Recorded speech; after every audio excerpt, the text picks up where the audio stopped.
Welcome to the Curiosity Crisis. This podcast isn't just about topics, it's about an approach. We take eclectic, timeless ideas and distill them into clear, commute-length episodes. Designed to help you practice the art of curiosity, this show is for curious minds navigating a busy world. China possesses 90% of the world's rare earth elements and controls 100% of high-temperature magnet production, materials essential for fighter jets, electric vehicles, wind turbines, and smartphones. In this episode, we explore how China strategically built this monopoly through state consolidation and technological mastery, why Western nations struggle to compete, and what this means for green technology and national security. During comparisons to historical monopolies like OPEC, we examine the geopolitical implications, emerging alternatives, and whether the West can break free from this dependency. This isn't just about materials or minerals. It's about who controls the supply chains defining the 21st century. Welcome to the show. Mate, always good to be here. We're back again with another episode. This will be a really interesting one. Very keen. But I think we're only going to be able to scratch some of the surface, but that's okay. Yeah. What is keeping you curious? My curiosity at the moment has been segregation of kind of ideas and places. So something that I have, for example, is a work phone, and that's really cool. Mm-hmm. But I had been fully committed to just having a work phone. And I found that the ability to disconnect from things like being a software engineer and then getting messages at all kinds of times has been difficult, actually. And so I have bought a personal phone. I used to have two phones, and I found it annoying to have two phones.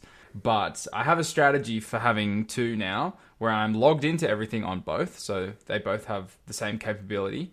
But then on my work phone, I have no personal notifications. And on my personal phone, I have no work notifications. And that's my plan at the moment. So we'll see how I go. But it's the same kind of idea around, like keep the bedroom for sleeping or keep your desk for working, things like that help. But that's me. And that's interesting. Sorry. I was gonna say, well, it's keeping you curious, but well, I was just gonna say that there is ways around that, like that people talk about work hours and scheduling it, but at the end of the day, like it's always there, and if you have work notifications enabled, like I only have one phone for both work and personal, and for me it's a convenience thing to not, I guess, lose one, but yeah, I definitely know that it can, creep in. And like, for example, I use Gmail for both work and personal email. And then you have to switch across. And, it's hard to be disciplined to like only switch across at like, 5 p.m. or whatever when you knock off work. So I can see that it actually would make sense and it would create a separation if you have two. Yeah. So yeah, I respect that. I'm trying to think of other situations for that, but yeah, like you said, like the bedroom and for me, it's like switching off. Like I'll often even just leave my phone at home when I know I don't have any like obligations and stuff when I go out. So yeah, I definitely think it's the subconscious too. Yeah, right. Yeah. What about you? What's keeping you curious, Kush? I think I said it in the last episode, but cash. I'm on a bit of a trial at the moment to trial just cash for pretty much like all run-of-the-mill purchases during the week. So like think about your cafes, your restaurants, little small grocery runs, and basically it started about the fees because in Australia, I was actually chatting to this guy and he said we were talking about like the fees that card payments, especially PayPass or on your phone takes, and it's like you got like the card provider, so MasterCard, Visa, Amex taking a cut. You've got the payment, actual physical device that takes the payment. So like, Square or Tyro or whatever taking a cut. You've got the bank that takes a cut. And then you've also got Apple Pay if you pay by your phone. Yeah, so that's people taking a cut before you're really actually giving money to the small business that's, taking it. And then that's why like fees can easily go up to 2%. So my partner and I, we decided to try going cash for those transactions. And we sort of worked out it can be up to $1 a day. Really? Okay. Which is actually a lot. So like across a year, like up to $350. So yeah, it's interesting. It's going well. And the other theory is like if you have cash, it's like physical, so you know how much you're spending. Kind of like when you're overseas, you're not as abstracted away from the cost of everything. Yeah. Yeah, so I don't know if it's made me spend less. That needs a bit more time, and I think I might wrap up soon because I think the government's supposed to be putting a cap on these fees because they are getting a bit out of hand. Oh, okay. And a lot of people talk about it. Yep. But Yeah, I'll let you know how it goes if it changes my spending habits at all. Yeah, But would we actually definitely are. love an update on that. Yeah, that'd be great. Yeah. Well, speaking of cost, we're talking about China and the cost of letting a monopoly grow the way that it has. So yeah, we want to use China as a bit of a case study because they are the current dominant player in something that's really important to everyone, which is rare earth elements, so REEs. And yeah, we wanted to kind of dive into a bit of a what's happening, how did they get here, and then kind of draw parallels into the history of other monopolies that we've seen that have kind of sprouted out of similar scenarios or at least some parallels. Yeah. And so just for a little bit of context for listeners, so China controls 50% of the mining production of global rare earth minerals and elements. And that has actually dropped. That was at 97% in 2011, which is crazy. But something that's probably more important than the mining of these materials, it's actually the refining and processing. And China processes 90% or around 90% of the world's rare earth elements. Yeah. And that includes 100% of high temperature magnets. And in the intro, you would have heard that that is related to weapon systems and green tech. And then 85% of cobalt refining, which is used in your smartphone and electronics. And so it's mainly just the control that they have on these heavy REEs and these light REEs that no one else really has. Yeah, it's really interesting. I know when you said that the processing in the intro, that's a hell of a lot because, you can't really do anything. You're not able to use them in the high-tech devices or downstream in industry for green tech and, defense systems. Like, if you don't process them, like the digging out of the ground is only one small part. I guess that's the lower sophistication part of it. And it's an absolute bottleneck that 90% is all done in one country. So I guess that really frames the problem that we're talking about today. Yeah. This episode is brought to you by Field. 1 in 4 business owners struggle with missed appointments, payment issues, and managing their team. Field fixes this with automation, marketing tools, and all-in-one payment solutions, helping businesses run smoother and even generate passive income. Know a business that could be doing more? Visit field.co, spelled FIELDD.co, to get started for free or chat with their team today.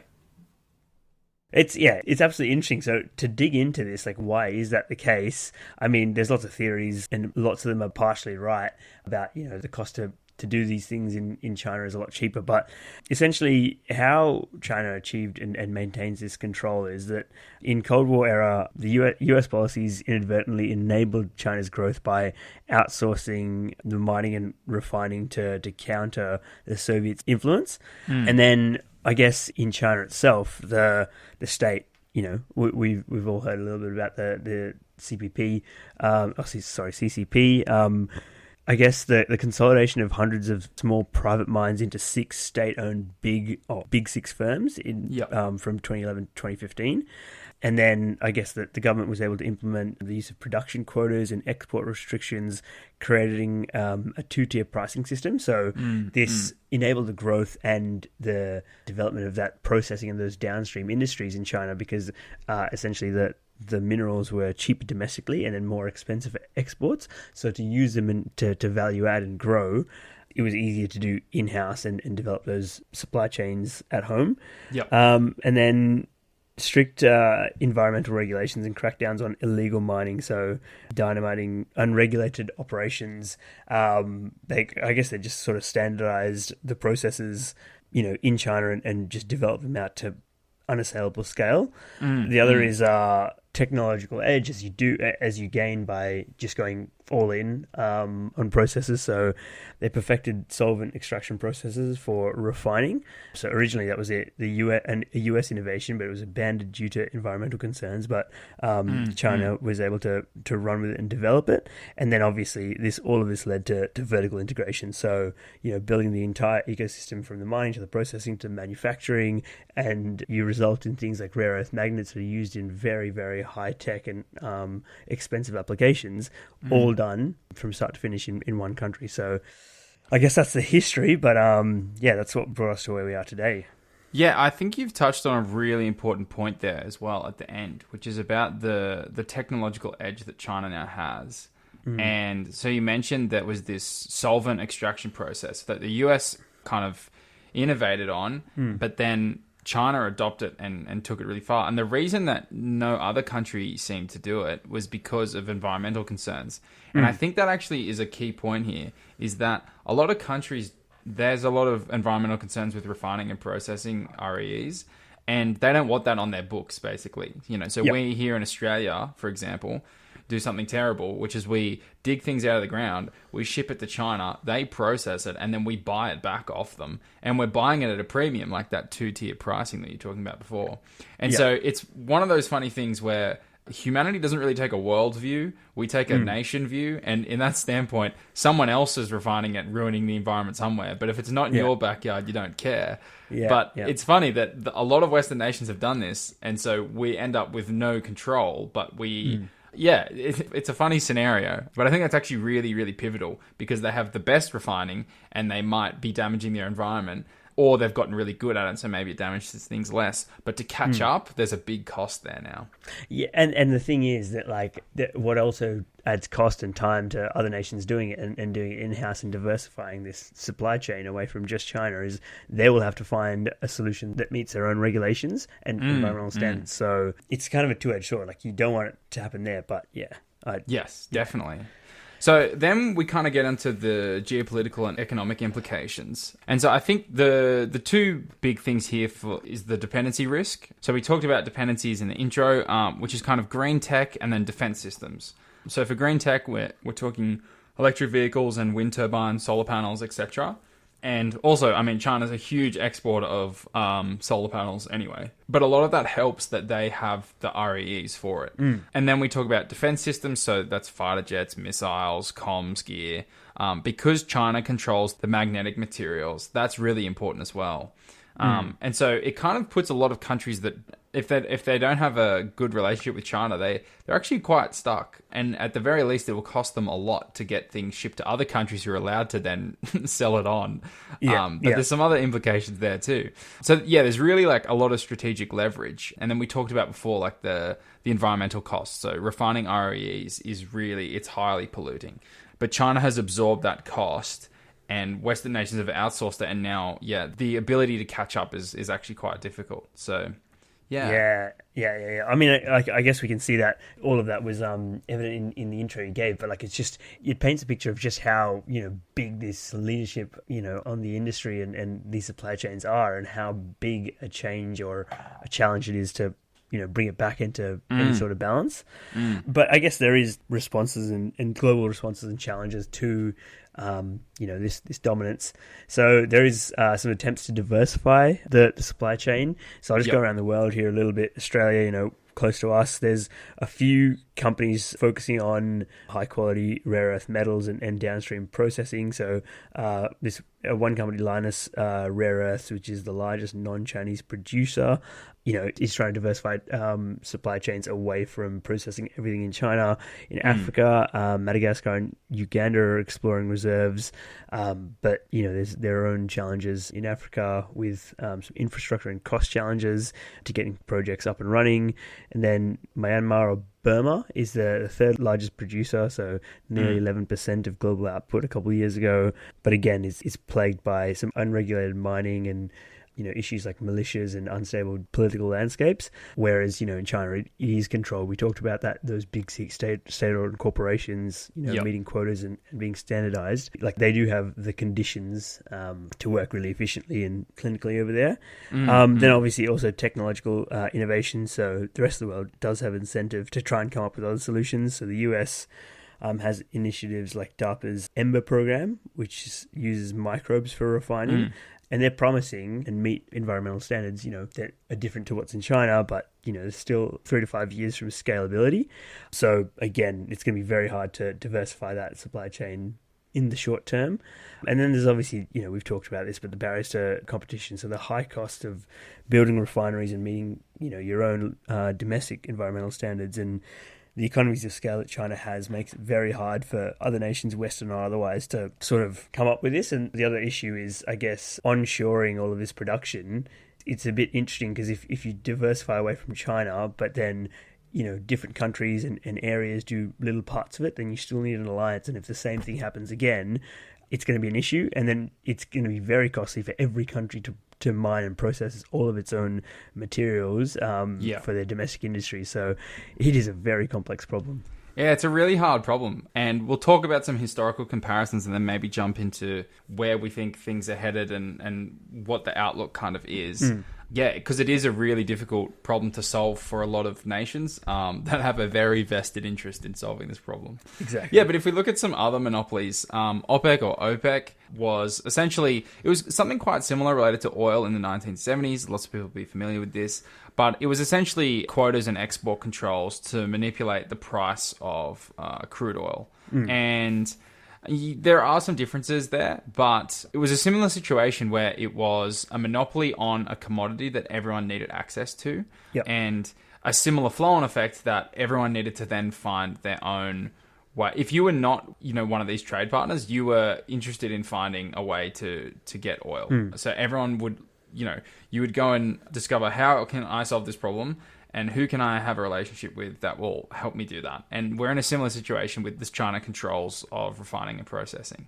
And so they're not quite the same, but like a raw commodity versus the processed, but they're very, very similar. And another really interesting one actually is the British East Indian Company, which is the spice kind of shipping trade in the 17th and 18th century.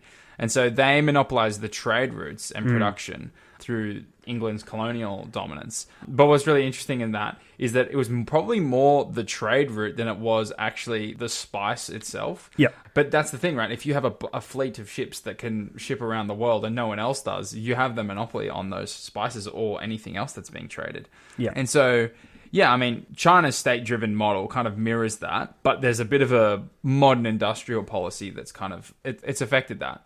But yeah, that's really interesting. And I think probably if we look at something much closer to today, that would be the US silicon chip dominance, which we know about. We've talked about how NVIDIA is worth, I think they're about $5 trillion now. Crazy. Ridiculous valuation. And just, that dominance has been there for a while. And a lot of that comes from Silicon Valley and their, the tech dominance there and kind of that all together. But this has been something that has happened for a long time now, since the dot-com bubble, really.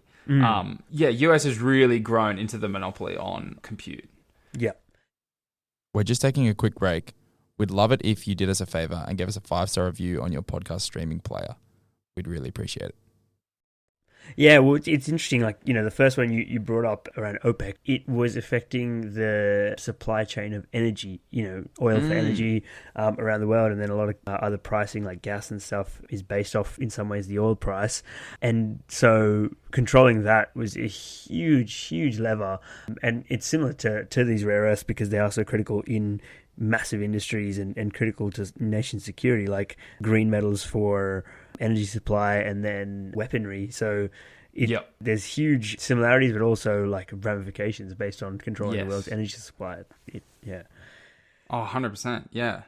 I think, it's really hard to know what countries should do. And I mean, we're trying to remain impartial here, right? China is one nation that's built up something that's very valuable, and there's a lot of tension in the world, unfortunately, at the moment. And so that means that doesn't align with the kind of goals of other nations. But yeah, I mean, if we're looking at a future outlook for this, where do we think things might go?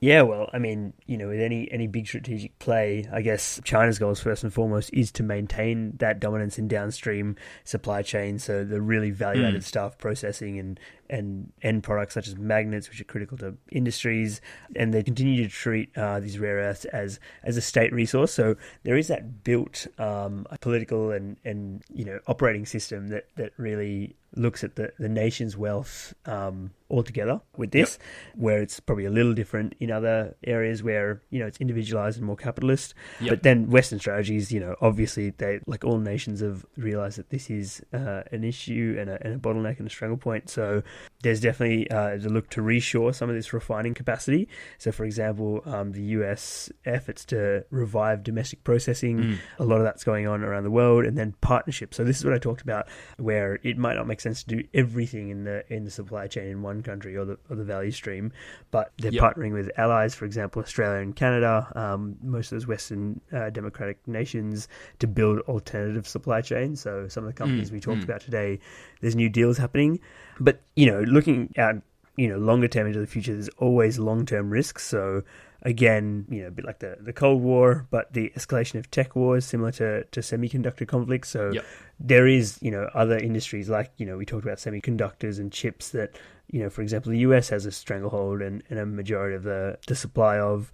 And the other long-term risk is if you are reshoring and you have to do this processing, there's environmental trade-offs. So if you're going to do it in-house, then that needs a good hard look at, and you've got to accept the costs that China's been wearing for a while. So it's a really, really tricky position, and I think if we had the answer, we'd probably be billionaires in consulting to every single nation in the world.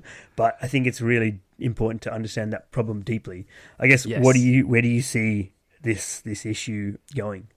Yeah, I mean, it is hard to tell, but I think there's always a second order effect. You do there's always going to be a reactionary and then the second order effect after that. And so in this scenario, right, like China they recognize they have a monopoly, and so they're constraining everyone else. Mm-hmm. And what's the second order effect of that? It's that every other country now tries to flee from reliance on you, right? And that means a bunch of things, right? That also means that they might try and constrain you in other ways. So like you mentioned an escalation of tech wars, like the semiconductor conflict. So there might be more things, like more trade wars and more escalation of constraints put on China.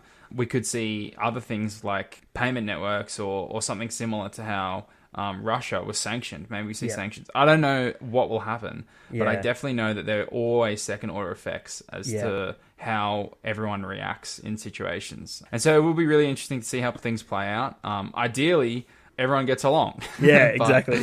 Yeah, that's not historically how humans have operated. So exactly. Yeah, we'll see. And the thing is that I guess there's going to be huge lessons learned, because I mean this is like a flow and effect from globalization.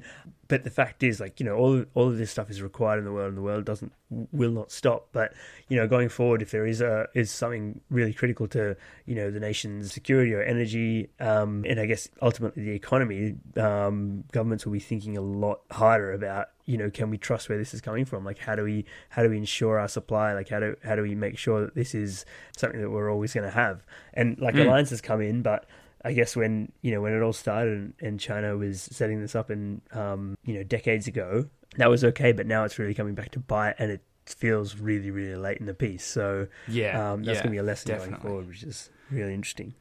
Yeah, well, it's a complex episode, complex topic, but let us know what you think. Mm-hmm. We're just about at time, but thanks for listening. Find us at thecuriositycrisis.com and Curiosity Crisis on Instagram. We're on all major streaming services, so you can listen how you like. We'd like to just ask a quick favor. If you could share this with a friend, your recommendation means a lot. Thanks, and we'll catch you in the next episode.